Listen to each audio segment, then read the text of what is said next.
और अमेरिका बिना रुके ईरान पर लगातार हमले करता जा रहा है, लेकिन इस बीच ईरान ने पलटवार करते हुए ऐसे तूफानी हमले अरब देशों पर किए जिसमें अमेरिकी सैनिक भाप बनकर उड़ गए। इधर इजराइल ने साफ कह दिया कि हम ईरान पर 100% पूर्ण युद्ध यानी फुल स्केल वॉर करने जा रहे हैं। इस बीच वॉल स्ट्रीट जर्नल की रिपोर्ट में दावा किया गया कि ईरानी मिसाइलें अमेरिका की पैट्रियट और थार जैसे एयर डिफेंस को चकमा देते हुए जबरदस्त धमाके कर रही हैं। देखिए रिपोर्ट।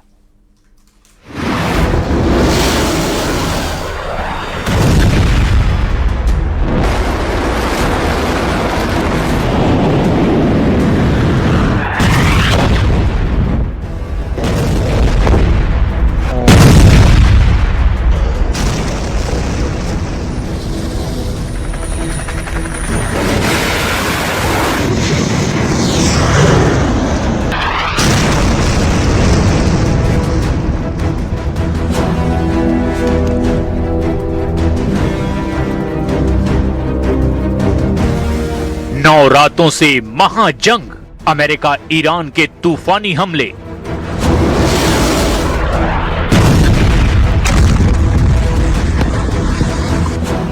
पश्चिम एशिया से इस वक्त की सबसे बड़ी और खौफनाक खबर सामने आ रही है।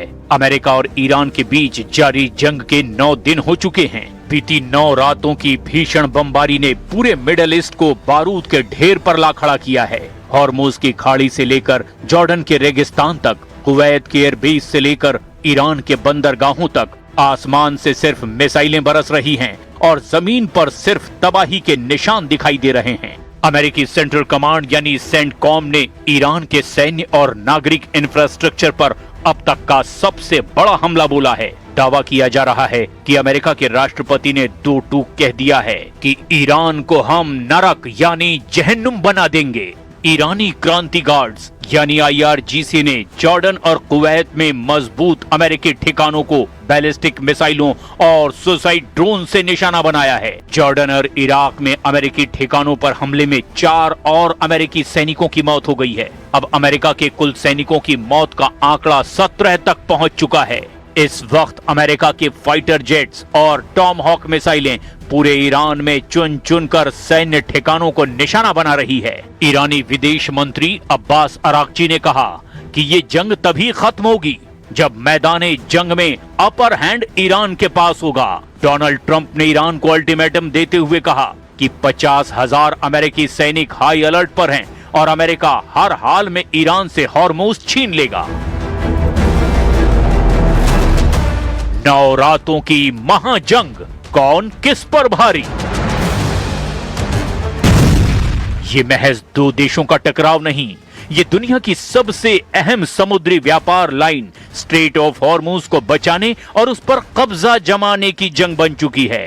9 रातों की इस लड़ाई ने ईरान युद्ध को महायुद्ध में तब्दील कर दिया है।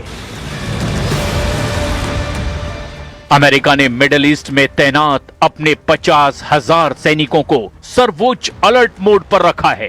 बहरीन में तैनात अमेरिकी नौसेना के 5वें बेड़े को आक्रामक कार्रवाई के निर्देश दे दिए गए हैं। बहरीन में सुबह से ही मिसाइल अलर्ट के सायरन गूंज रहे हैं।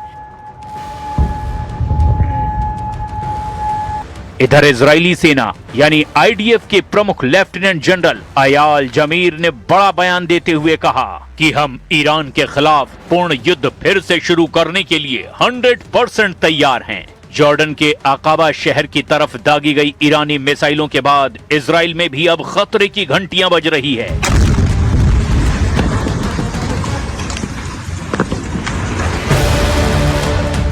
ईरान में अमेरिका के तूफानी हमलों का दायरा अब बहुत ज्यादा बढ़ चुका है। अमेरिकी सेंट्रल कमांड ने पिछले 9 दिनों में ईरान के होर्मुजगान प्रांत, बंदर अब्बास, सिरिक पोर्ट, केशम द्वीप और खार्ग आइलैंड जो ईरान के तेल निर्यात की रीढ़ है, वहां जमकर बमबारी की है। खार्ग द्वीप और बंदर अब्बास के इंफ्रास्ट्रक्चर को भारी नुकसान हुआ है। हॉर्मुजगान में डिसैलिनेशन यानी कि पानी को पीने लायक बनाने वाले प्लांट पर हुए हमलों की वजह से हजारों ईरानी नागरिक पानी के गंभीर संकट से गुजर रहे हैं। ईरान के missile launch pad, air defence radar और कमांड सेंटरों पर भी सैकड़ों बम गिराए गए हैं। एक तरफ अमेरिका अपनी सैन्य ताकत और फाइटर जेट्स के जरिए ईरान के इंफ्रास्ट्रक्चर और नेवी को पूरी तरह से तबाह करने में जुटा हुआ है, तो वहीं दूसरी तरफ ईरान अपनी एसिमेट्रिक वॉरफेयर नीति यानी सस्ते ड्रोन्स, घातक बैलिस्टिक मिसाइलों और हॉर्मुज की नाकेबंदी के जरिए अमेरिका और उसके सहयोगियों की कमर तोड़ रहा है। हॉर्मुज में हाहाकारी हमले, अरब में ईरान का आपातकाल। इस वक्त पश्चिम एशिया से जो खबरें आ रही है वो रूह कपा देने वाली है। पिछले 24 घंटे में अमेरिका और ईरान के बीच चल रहा युद्ध उस विनाशकारी मोड़ पर पहुंच चुका है जहां से अब पीछे लौटने का कोई रास्ता नहीं बचा। जॉर्डन में अमेरिकी मिलिट्री बेस पर हुए ईरानी हमले के बाद अमेरिकी राष्ट्रपति डोनाल्ड ट्रंप का गुस्सा अब 7वें आसमान पर है। ट्रंप ने पेंटागन को ऑन कैमरा और खुफिया तौर पर एक ही लाइन का आदेश दिया है, ईरान को नरक में बदल दो। इस आदेश के ठीक बाद अमेरिकी सेंट्रल कमांड यानी सेंटकॉम ने लगातार 8वीं रात भी ईरान के सैन्य और नागरिक इंफ्रास्ट्रक्चर पर अब तक का सबसे भीषण हवाई और मिसाइल हमला किया। पिछले 8 दिनों से ईरान पर दिन और रात बिना रुके लगातार हमले अमेरिकी सेना कर रही है। पिछले 8 दिनों में अमेरिका ने ईरान के बंदर अब्बास, रेशम द्वीप, चाबहार, दक्षिणी तटीय सैन्य ठिकाने, मिसाइल और drone storage, IRGC command centre, radar और एयर डिफेंस सिस्टम को भी पूरी तरह से तबाह कर दिया है। यहाँ किए गए हमलों में सिर्फ नौसैनिक डॉकयार्ड ही नहीं बल्कि बंदर खमीर से जुड़ने वाले रेलवे स्टेशन और मिलिट्री लॉजिस्टिक डिपो को भी पूरी तरह से जमींदोज कर दिया गया है। बात अगर चाबार पोर्ट की करें तो अमेरिकी सेंट्रल कमांड यानी कि सेंटकॉम ने वहां के शाहिद कलंतारी टर्मिनल के मैरीटाइम कम्युनिकेशन और सर्विलांस टावर को मलबे में तब्दील कर दिया है, जिससे इस तटीय इलाके में भयंकर बिजली संकट और ब्लैकआउट की स्थिति पैदा हो गई है। इतना ही नहीं, रणनीतिक रूप से बहुत महत्वपूर्ण ईरान शहर एयरपोर्ट को निशाना बनाकर अमेरिकी लड़ाकू विमानों ने ईरान की सीमा तक पहुंचने वाले लॉजिस्टिक और हथियारों की सप्लाई लाइन को भी ध्वस्त कर दिया है। यानी इस बार ट्रंप का मिशन सिर्फ ईरान को डराना नहीं है बल्कि हॉर्मुज पर पूरी तरह से अपना कंट्रोल हासिल करना है।